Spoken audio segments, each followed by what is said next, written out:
Hi guys, welcome back to my YouTube channel. My name is Kenny Wonders, and today I'm going to be sharing with us a very interesting and important subject on networking.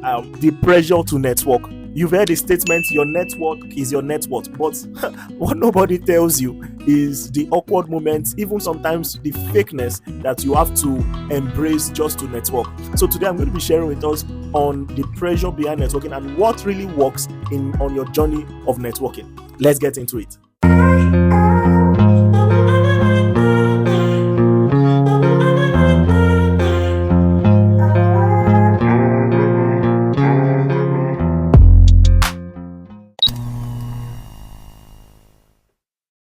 A research shows that 49% of young professionals feels anxious or sometimes fake while trying to connect with people. See, there is a pressure out there for you to connect or for you to network. And what we end up doing over time is we collect people, we collect informations rather than connecting with people. And it's very important that we address issues like this around networking, because literally everywhere you go now, every guru, every motivational speaker, every coach, life coach is telling you to network, and it's very, very important. I am an advocate of you networking because it's true. Networking will really impact your net worth on a very large scale. However, when we don't address fakeness and the pressure in trying to force yourself on people, you will end up losing yourself. Personally, on my journey of networking, there is something I discovered, and it has been like a hack, a very, very great hack on this part, and it's changed my life big time.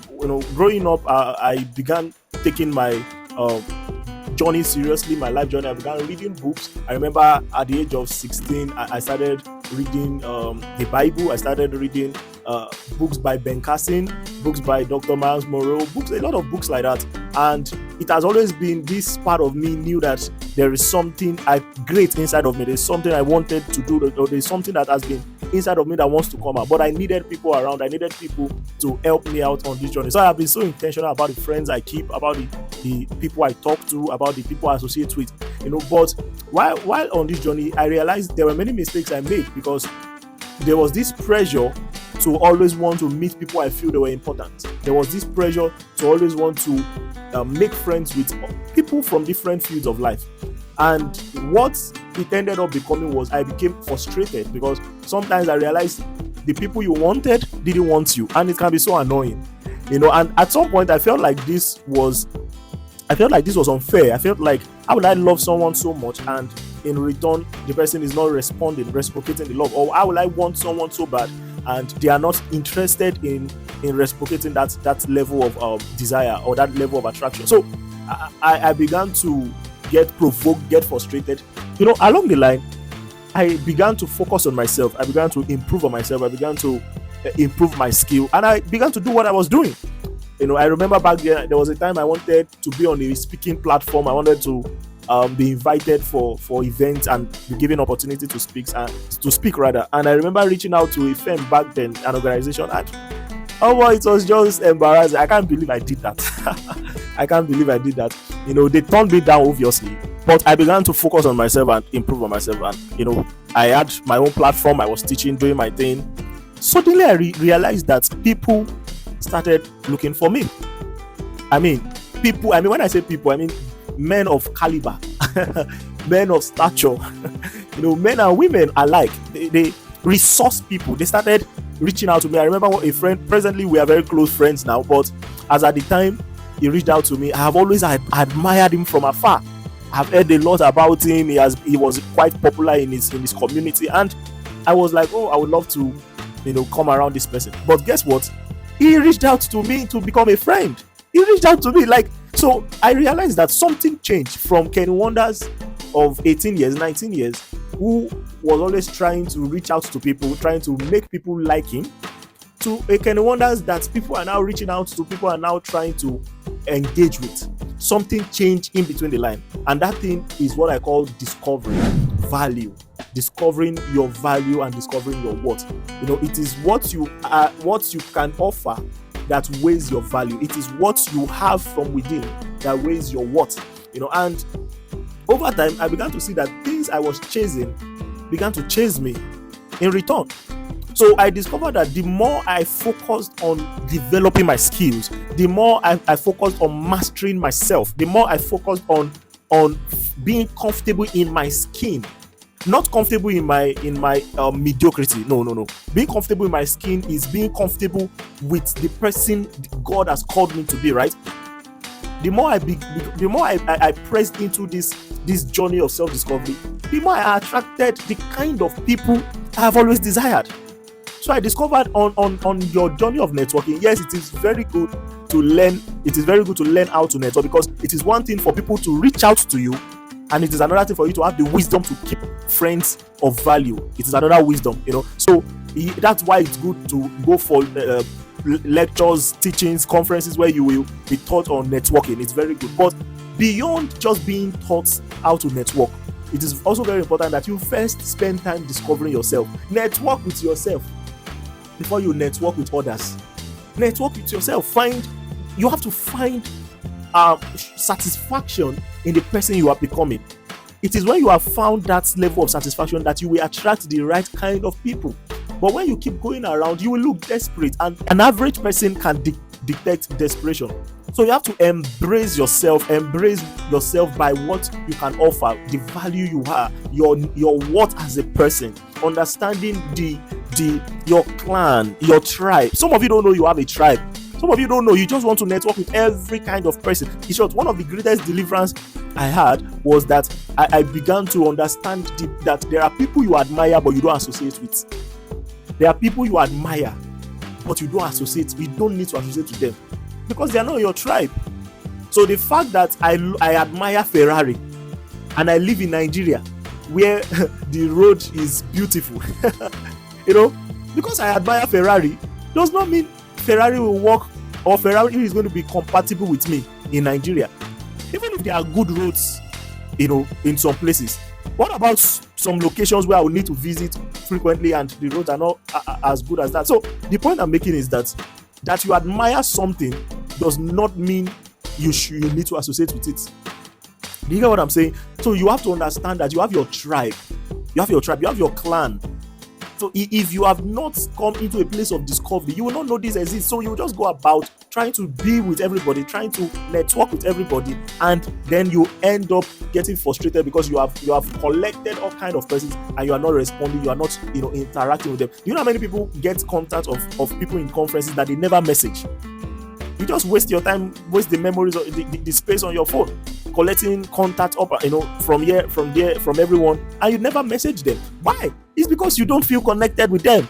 But trust me, if there is a level of connection, you will definitely message. I remember sometimes ago I went for an event in Canada and I met a man. He was even the one that approached me, an elderly person, quite older than myself, and he approached me and we began to engage in a conversation. And before I knew it, I discovered the part which I was looking to, because I was trying to delve into the world of tech. So the part of tech that I was looking to delve into, I discovered he was a professor in it. not just as he been in the field for years. He worked in colleges and he was already a professor. As at the time he was speaking with me. So at that moment, I just knew I needed to get his contact. And we exchanged contact, and I reached out to him because there is something bringing us together. There is value he has. So you have to understand that it's not everybody. And do you know how many people I've met that are very admirable? Is it every professor I get their contact? No. I've met men of high class that I don't even need their contact. Not because it's pride. It's because I don't want to waste their time. I don't see myself in their cycle. A level will come that I might see myself in their cycle. When I get to that level, I will definitely attract the right kind of people. I'm not scared of losing them at that moment, because I know when the time is right, I will get. In short, when the time is right, there's a way you will get the contact of high-class people in a honorable manner. But when you are trying to get it at all costs, when you are not ripe for it, it's going to end up becoming a provocation within yourself. So spend time discovering yourself, invest in yourself, network with yourself, fall in love with yourself, and begin to give value to people, give value around you. You don't have to see. One of the best way to network is to have value to offer. That's one of the best way. It's not just by going around going around looking for people to like you or something. But when people see that there's something you are offering, when people see your track record, you don't have to have a community like anyone does. You can start with your neighbor, you can start at your church, you can start at your school, you can start at whatever level you are in, at your college, your universities, anywhere. You can start at an organization, you can become a volunteer. So when people see, you can even pick up your phone and start recording yourself, post it on social media. You don't need a million views. You just need a track record. That's what you need. Because sometimes when people want to, especially high class people, this is what I've discovered. People don't know that. People think high class people are so busy that they don't have time. But let me tell you something. It is true that they are busy. But when they want to network, forget it. They do their research. I'm giving you whoever it is you want to network with that is is on the high pedestal. Trust me, if they want to network with you, they do their research. So, but when they do their research, they go on social media, you are not there. They check you on LinkedIn, you are not there. They check you on Twitter, Instagram, you are not there. It's going to be hard, or it's going to be hard for them to really vet you. So when they check you on all platforms and you are not there, one of the things they do is they speak to somebody around. What do you know about this person? Everybody around them don't know you. They don't know what you do. And you want to network with them. It doesn't work that way. So if nobody is connecting you with them, they should be able to vet you online. They should be able to go online and see something you have been doing. You don't even have to be speaking on videos like this. It might just be a quote. Maybe you are just dropping daily quotes and dropping your reactions or your statements, putting a caption to explain your point. Maybe that's what you are doing that is revolving around your field. You don't have to be all that. That's a track record. Be giving value. When they see that you have been giving value consistently, trust me, it's become easier to network. But if you are just there, if not, you don't even know where you are going to in life, you are just trying to meet everybody, you will become a burden to them and you will become a burden to yourself. See, self-discovering is a journey. You won't discover it all at once. But before you go out there networking razzly without direction, first spend time discovering yourself. Spend time networking with yourself. Know your strengths, know your story, and know your vibe. Networking isn't about quantity, it is about quality connection built in your confidence. So guys, we've come to the end of today's episode, and I definitely know it's blessed you and it helped you realize more about how to network. I would love to hear from you. Feel free to share your thoughts in the comment section. Don't forget to like, share, and subscribe. If you are yet to subscribe to this channel, please do well to subscribe, and don't forget to like and share so that we can reach more ground as we build this channel together. Thank you for joining me today, and until next time, I say to you, bye.